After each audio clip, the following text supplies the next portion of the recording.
नवमीचा दिवस गेला, दशमीचा दिवस गेला आणि एकादशीच्या दिवशी एक गोसावी, त्याला आपण मसनजोगी म्हणतो. मसनजोगी माहिती आहे सगळ्याला माहिती.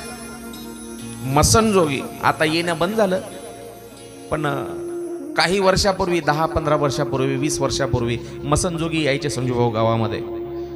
फार भेसूर अवतार असायचा, भीती वाटायची असा त्यांचा वेश असायचा. तो मसनजोगी आला कुठं? गोकुळामध्ये. आणि गोकुळामध्ये आल्याच्या नंतर नंदबाबाच्या वाड्यासमोर त्यांनी अल्लाख लावली.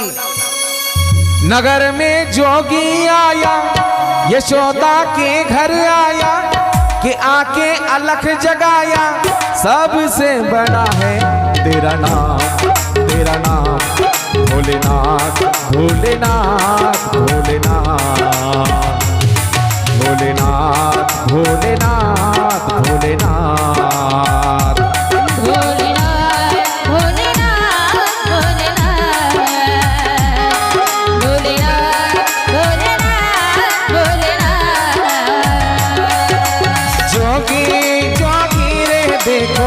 नगरी में जोगी आया, जोगी रे देखो नगरी में जोगी आया, जोगीड़ा जोगीड़ा जोगीड़ा जोगीड़ा जोगीड़ा जोगी जोगी रे देखो रमता रे जोगी आया, जोगी रे देखो रमता रे जोगी आया, सबसे बड़ा है तेरा नाम भोलेनाथ भोलेनाथ भोलेनाथ भोलेनाथ भोलेनाथ भोलेनाथ भोलेनाथ भोलेनाथ भोलेनाथ। भगवान कृष्णानं, नारायण भगवंतानं गोड अवतार गोकुळामध्ये धारण केलेला आहे. बातमी जेव्हा तिन्ही लोकांमध्ये पोहोचली, भगवान शंकराला जेव्हा कळालं गोकुळामध्ये माझं आराध्य असलेल्या नारायण भगवंतांनी अवतार धारण केलाय नंदबाबाच्या घरी, भगवान शंकराला वाटलं आपण जाऊन दर्शन घ्यावं. मग कैलासावरून भगवान शंकर निघाले, पण आपल्या मूळ रूपामध्ये नाही, मग मूळ रूप टाकून दिलं, वेश धारण केला एका संन्याशाचा, एका मसनजोग्याचा, आणि तो जोग्याचा वेश धारण करून थेट गोकुळामध्ये नंदबाबाच्या दारामध्ये आले आणि भिक्षाम देही आवाज दिला. यशोदे, दारामध्ये भिक्षुक आलाय, भिक्षा घेऊन ये. त्यावेळेला तो मसनजोगी पाहिला दारामध्ये आणि हातामध्ये सोन्याचा, तो भगवान शंकराचा वेश पाहिला यशोदेनं, मसनजोग्याचा वेश. भीती वाटावी कोणालाही पाहिलं की, लहान मुलं तर पहिले लहानपणी ते मसनजोगी पाहिलं की मधल्या खोलीत जाऊन लपायचे, बरोबर आहे. तुम्हाला माहितच नाही मसनजोगी काय असते. आम्ही लहान होतो तेव्हाची गोष्ट, आमची आजी सांगायची, मसनजोगी आला रे पोरं हो, चला घरात लपून बसा, नाहीतर ते माशी करून सोबत घेऊन जाते म्हणे, नाही तर बेंडगोळी करून, बरोबर आहे माहिती. एवढी भीती वाटायची. तो वेश धारण केला भगवान शंकराचा वेश. कसा वेश धारण केला, गोड वर्णन आहे. सूरदासांचं भजन आहे, सूरदास. हो. अंग विभूति गले रुंडमाला, अंग विभूति गले रुंडमाला, शेष नाग लिपटायो, बाको तिलक और भाल चंद्रमा, घर घर अलग जगायो रे देखो, घर घर अलग जगायो देखो, अंग विभूति गले रुंडमाला, शेष नाग लिपटाए, बाको तिलक और भाल चंद्रमा, घर घर अलख जगाए. नगर में जोगी आया, यशोदा के घर आया, आके अलख जगाया, सबसे बड़ा है तेरा नाम भोलेनाथ भोलेनाथ भोलेनाथ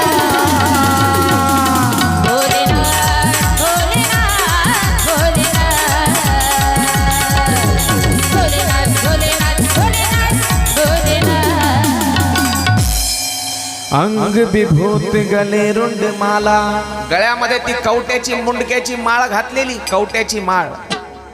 शेष नाग लिपटायो, बाको तिलक और भाल चंद्रमा घर घर अलग जगाए. यशोदेच्या दारामध्ये जेव्हा तो मसनजोगी आला, तो गोसावी आला, त्यावेळेला हो सूरदासजी वर्णन करतात, ले भिक्षा निकली नंदराणी. नंदराणी म्हणजे यशोदा मैया. कंचन थाल धरायो, सोन्याच्या ताटामध्ये तिनं दान घेतलं वाढण्यासाठी. दान आपल्यासारखं नाही असं वंजळीमध्ये घेतलं, सोन्याचं ताट. कारण नवसा सयाचा ना एवढ्या दिवसानंतर म्हातारपणी मुलगा झाला आणि तेवढा तेजस्वी. कंचन थाल धराए लो भिक्षा और जाओ जोगी मेरो लाल डराए. आणि त्या गोसाव्याला सांगितलं, बाबा ही भिक्षा घे, हे दान घे आणि चल बरं निघ लवकर इथून. का? अरे तुझा हा वेश अवतार, या तुझ्या वेशाकडं पाहिलं तर माझा लहान मुलगा काल जन्मलेला, परवा जन्मलेला, भीती वाटेल ना त्याला. चल बाबा निघ. पण तो गोसावी आपली झोळी पुढं करणं आणि काही बोलणं बी. शांतच उभा. अरे उभा का? कोण विचारलं? यशोदेनं. उभा का बाबा? आणि ती झोळी आण तुझी, कर पुढं झोळी, टाकू दे हे. त्यावेळेला हात जोडले त्यानं, हात हो हात जोडले. कोण? भगवान शंकरानं. शंकर होते ते, भगवान शंकर गोसाव्याच्या रूपामध्ये हात जोडले. माई तुझे हे दान नको मला. मग काय पाहिजे बाबा? गहू नको, ज्वारी नको, तांदूळ नको. मग काय पाहिजे? काय हिरे माणिक मोती देते तुला, अजून काय पाहिजे? नाही हे पाहिजे नाही माई, याच्यापेक्षा वेगळंच काहीतरी पाहिजे. नेमकं पाहिजे काय? न चाहिए तेरी दौलत दुनिया और न कंचन माया, तेरे लाल का दर्श करा दे मैं दर्शन को आया. मैं दर्शन को आया, मैं दर्शन को आया. न चाहिए तेरी दौलत दुनिया और न कंचन माया, अपने लाल का दर्श करा दे मैं दर्शन को आया. मैं दर्शन को आया. नगर में जोगी आया, यशोदा के घर आया, कि आके अलग जगाया, सबसे बड़ा है तेरा नाम, तेरा नाम भोलेनाथ. भोलेनाथ, भोलेनाथ, भोलेनाथ, भोलेनाथ, भोलेनाथ, भोलेनाथ, भोलेनाथ, भोलेनाथ. माई तुझं हे दान नको आम्हाला. मग पाहिजे काय? ना चाहिए तेरी दौलत दुनिया, ही तुझी धन दौलत नको मला. और न कंचन माया, तुझं सोनं नाणं नको. साधू आहे मी, साधू. आणि एका साधूला गरज नाही सोन्या नाण्याची. हो साधू संत म्हणतात, सोने रुपे आम्हा मृत्तिके समान, ही माती खडे गोटे म्हणले, हे नेऊन काय करू? मग तुझ्या घरामध्ये जे अनमोल रत्न देव जन्मलाय त्याचं एकदा दर्शन करू दे. दर्शन. हो यशोदा म्हणली, बापा तुझ्या अंगाला ती राख लावलेली, गळ्यात मुंडक्याची माळ, साप लटकायला तुझ्या गळ्यामध्ये. नाही नाही नाही, घ्यायचं असेल तर घे, नाही तर चल चालता हो. हाकलून लावलं तिथून, हाकलून भगवान शंकराला. आणि गावाच्या बाहेर, गोकुळाच्या बाहेर भगवान शंकर जाऊन बसले. भगवान शंकर जाऊन बसले आणि मनोमन देवाची प्रार्थना करू लागले. मनोमन. हो वर्णन केलं सूरदासांनी. 5 वेद परिक्रमा करके सिंगी नाद बजाए, सूरदास बलहारी कन्हैया जुग जुग तेरो जाए. जुग जुग तेरो जाए, जुग जुग तेरो जाए. नगर में जो भोले हो भोले, तू रूठा जग छोटा, मेरे यार से मिला दे, वो प्यार से जगा दे. भोले भोले, नगर में जोगी आया, यशोदा के घर आया, कि आके अलग जगाया, सबसे बड़ा है तेरा नाम, तेरा नाम भोलेनाथ. भोलेनाथ, भोलेनाथ, भोलेनाथ, भोलेनाथ, भोलेनाथ, भोलेनाथ.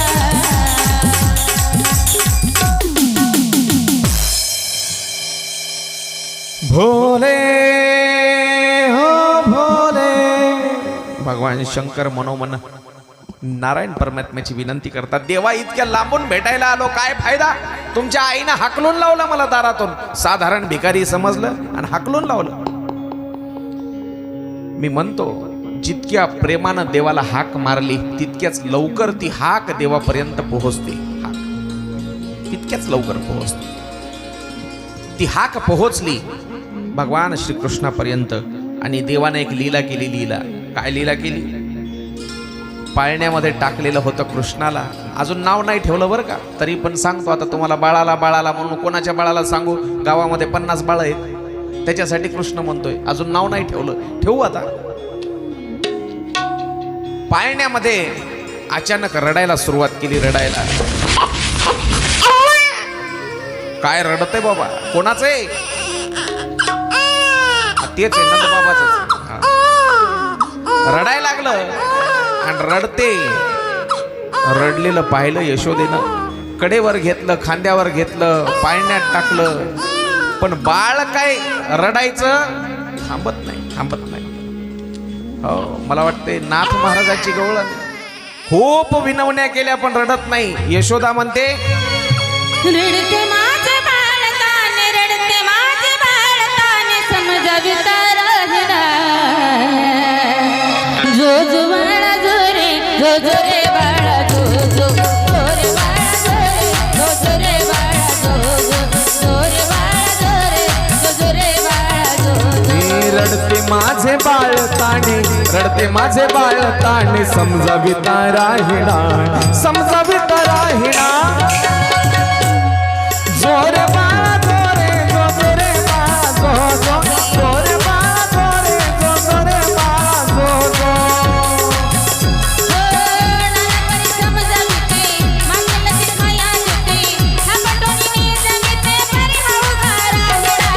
थापटोनी जविते परिहा उगाय राहिना, थापटोनी जविते परिहा उगाय राहिना.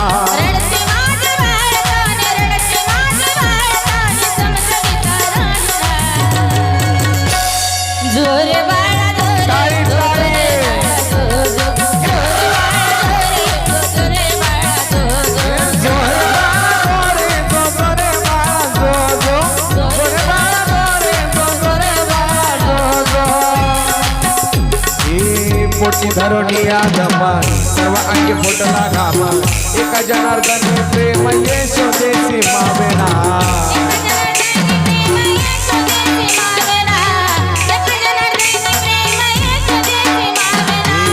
मोठी धरणी आगमा, सर्व अंगी फुटला घामा, एका जनार्दनी प्रेम यशोदेसी मावेना.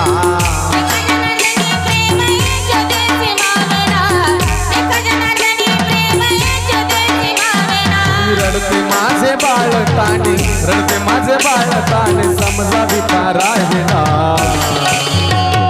जोर बाळा जोरे, जो जो रे बाळा जो जो, जोर बाळा जो रे, जो जो रे बाळा जो जो, जोर बाळा जो रे, जो जो रे बाळा जो जो, जो जो रे बाळा जो जो, जो जो रे बाळा जो जो. अंगाई गीत कसं गायचं हे मी सांगायची गरज नाही तुम्हाला. आमच्या मावल्या सगळ्यांना माहित आहे. महिला मंडळीला पाळण्यात घालून झोके देऊ लागली यशोदा, पाळण्यात घालून. हो, आणि गाणे म्हणू लागली, जोरे बाळा जोरे, जो जो रे बाळा जो. महिला मंडळीच्या पाळण्यात लेकराला झोके देताना गाणे ऐकाव संजू भाऊ, ऐकाव. पण कधी ऐकाव? दुपारच्या वेळेला गल्ली सामसूम असते, कोणी नसते, सगळे शेताकडे गेलेले असतात माणसं, आणि घरामध्ये ती माऊली एकटीच असती ना आपल्या लेकराला झोके देते. साऊंडवाले दादा कशी गाणे म्हणती? खाती नवऱ्याच्या घरचं आणि गाती माहेराचं भावाचं गुणगान. हो, पाळण्यात लेकराला टाकायचं आणि झोके द्यायचे. भावाचं गुणगान, खायला इथलं आणि गायला तिथलं असं. यशोदा अंगाई गीत गाऊ लागली. पण कृष्ण काय रडायचं थांबत नाही. सकाळची दुपार झाली आणि त्यावेळेला मग गवळणी आल्या. गवळणी काय ग यशोदा, किती गावातले लोक येऊन गेले, गोप आले, गोपिका आल्या, गवळी गोपाळ सगळे येऊ गेले. कदाचित याला नजर झाली असेल. काय म्हणतात तुमच्याकडं?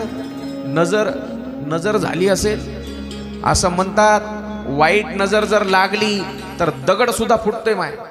मग हे तर बाळ आहे, नजर झाली असं. मग गायीची शेपूट उतरायची, पण गायी गेल्या आता चरायला. गायी चरायला गेल्या. मग एक जण म्हणली मला नजर उतरवता येते. कशानं? झाडून, फड्यानं. तिनं अशी उतरवली, त्याच्यावरती थुकली. थुकतात ना, हा. पण बाळ काय रडायचं थांबत नाही अजून यशोदेचं. मग नाना प्रयत्न केले, नाना. एकीने मिरच्याच घेतल्या, मिरच्या, आणि त्या टाकल्या चुलीत. टाकतात ना, मला तेवढा अनुभव नाही, तुम्हाला माहिती आहे. तरी पण रडायचं थांबत नाही. मग एक जण म्हणला गावाच्या बाहेर एक ते बाबा बसलाय, त्याला कदाचित माहित असेल नजर कशी उतरायची. कोणता बाबा? हेच मसनजोगी गेलेला. त्याला हाकलून लावलं होतं, आणलं त्याला आणि ओसरीवर बसवलं. आतमधून, आतल्या खोलीतून यशोदामाई बाळाला घेऊन आली आणि त्याच्या हातात दिलं. भीत हातात दिलं त्या गोसाव्याच्या, भीत. त्यावेळेला हातात घेतल्याबरोबर आश्चर्य असं, तो कृष्ण रडायचा थांबला आणि अश्रू धरा लागल्या महादेवाच्या डोळ्याला. म्हणले बाबा खूप विद्वान दिसताय. म्हणले हो. बाळ रडायचं थांबलं आणि नंतर मग यशोदेनं विचारलं माझ्या बाळाचं काही भविष्य तरी सांगा. आईचं हृदय कसं असतं पहा. काल परवा जन्मलेलं आहे बाळ. किती दिवस झाले होते? आज एकादश होती. एकादश म्हणजे नवमीच्या दिवशी उत्सव झाला. नवमी, दशमी, एकादशी, तिसरा दिवस. तरी पण काय म्हणली? माझ्या बाळाचं भविष्य सांगा. आईचं हृदय असं असतं. आता याला सगळंच भविष्य माहित. भगवान शंकर त्रिकालदर्शी, तीनही लोकांचं ज्ञान त्याच्याजवळ. त्याला काय माहित नाही, तरी पण असं उगा आदर सांगायला सुरुवात केली. हो, मोठं पराक्रमी निघणार आहे. आणि हायच हे पराक्रमी, मोठा पराक्रमी निघणार आहे, नावलौकिक होणार आहे. म्हणली बायको लग्न कधी होणार आहे याचं? लग्न म्हणला आता जर यशोदेला सांगितलं याच्या 16,000 बायका होणार आहेत. हो, बुंदी खाऊन खाऊन कटाळशील माय, चक्करच येऊन पडेल म्हणून सांगितलं माय. अजून हातावरच्या, कपाळावरच्या, पायावरच्या रेषा दिसत नाहीत स्पष्ट. मग तू काय कर, काही दिवस थांब, पुन्हा एकदा आलो की डबल मग फुकटमध्ये भविष्य सांगून जातो. भगवान शंकर तिथून कृष्णाचं दर्शन घेऊन निघाले. आता